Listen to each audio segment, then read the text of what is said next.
बिस्मिल्लाहिर्रहमानिर्रहीम। अस्सलाम वालेकुम। कैसे हैं आप सब? मैं उम्मीद करती हूँ आप सब लोग खैरियत से होंगे। मैं आप सबको उर्दू की जमात में खुशामदीद कहती हूँ। आज की हमारी उर्दू की जमात का जो उन्वान है वो है दाल का ख़ानदान।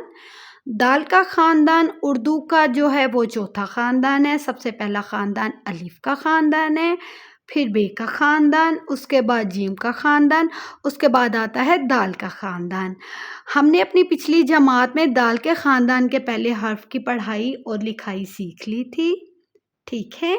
दाल के ख़ानदान का जो पहला हर्फ है वो है दाल, जिसकी आवाज़ है द।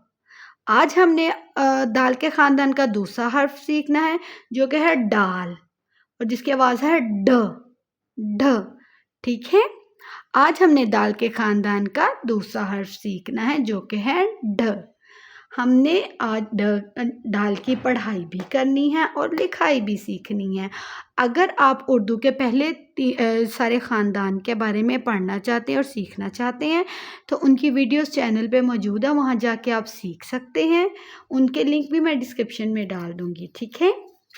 हमने दाल के ख़ानदान का जो दूसरा हर्फ पढ़ना है वो है डाल, और डाल के ऊपर क्या आता है? तोएं। पहला हर्फ जो हमने सीखा था वो था दाल।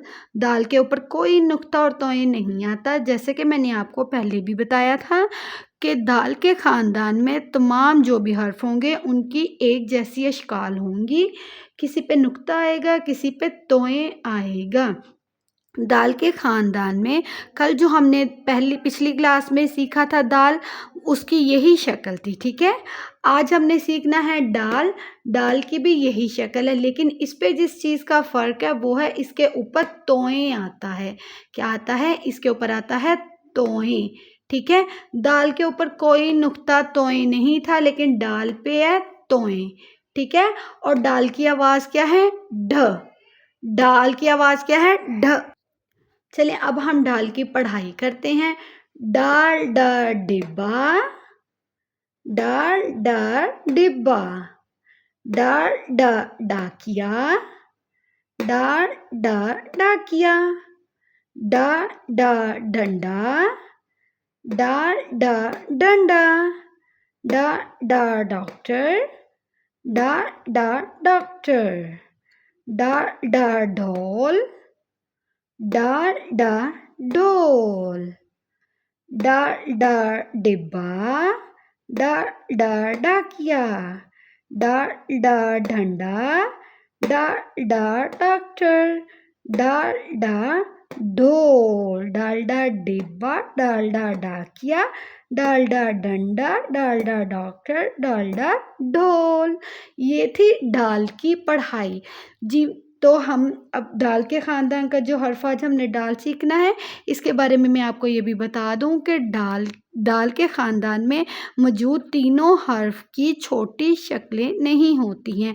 यानी ये दाल और ये ढाल जो हमने आज सीखना है, यही इसकी बड़ी शक्ल और यही इसकी छोटी शक्ल है। इनकी अलग से कोई छोटी शक्ल नहीं होती, जैसे कि बे के ख़ानदान में और जीम के ख़ानदान में थी। अलिफ़ के ख़ानदान की छोटी अशकाल नहीं होती और दाल के ख़ानदान की भी नहीं होती। उर्दू में हम और भी ख़ानदान ऐसे पढ़ेंगे जिनकी छोटी अशकाल नहीं होती हैं। अभी आज क्योंकि हम दाल का ख़ानदान सीख रहे हैं तो उसमें जो हर्फ डाल है तो उसका मैं आपको बता दूं, डाल की छोटी शक्ल नहीं होती है। डाल के ऊपर लगता है तोएं। ठीक है। यहाँ पे अब हम डाल की लिखाई सीखेंगे। ठीक है। कोई भी मार्कर या पेंसिल ले लें और मेरे साथ लिखाई का काम सीखें। यहाँ नुक्ते से हम बनाएंगे दाल, क्योंकि मैंने आपको पहले ही बता दिया है दाल के ख़ानदान में मौजूद हर हर्फ की एक जैसी ही लिखाई होती है, उन पे सिर्फ तोएं और नुक्तों का फ़र्क आता है। डाल हमने लिख लिया है, इसके ऊपर लगेगा तोएं। ठीक है। ये डाल की लिखाई है। हम फिर से डाल की लिखाई सीखेंगे। इसके ऊपर लगा दिया तोएं। हम फिर से सीखेंगे, पर लगा दिया तोएं। ये डाल की लिखाई है। हम यहाँ फिर से डाल बनाएंगे। डाल के ऊपर लगता है तोएं। डाल की लिखाई का काम बहुत आसान है। दाल बना के उसके ऊपर हमने तोएं लगा देना है। ठीक है। इस तरीके से हम दाल की लिखाई का काम सीखेंगे। दाल बना के ऊपर हम लगा देंगे तोएं, ठीक है। ये हमने दाल की लिखाई का काम सीख लिया है। यहाँ हमने दाल की पढ़ाई की थी, यहाँ हमने दाल की लिखाई का काम सीख लिया है। मैं आपको फिर बता दूँ, आज हमने दाल के ख़ानदान का दूसरा हर्फ सीखा है जो कि है दाल, और इसकी आवाज़ क्या है? ढ। ढ। डाल ढा डिब्बा, डाल डा डाकिया, डाल डा डंडा, डाल डा डॉक्टर, डाल डा ढोल। डाल की आवाज़ क्या है? ढ। ढ।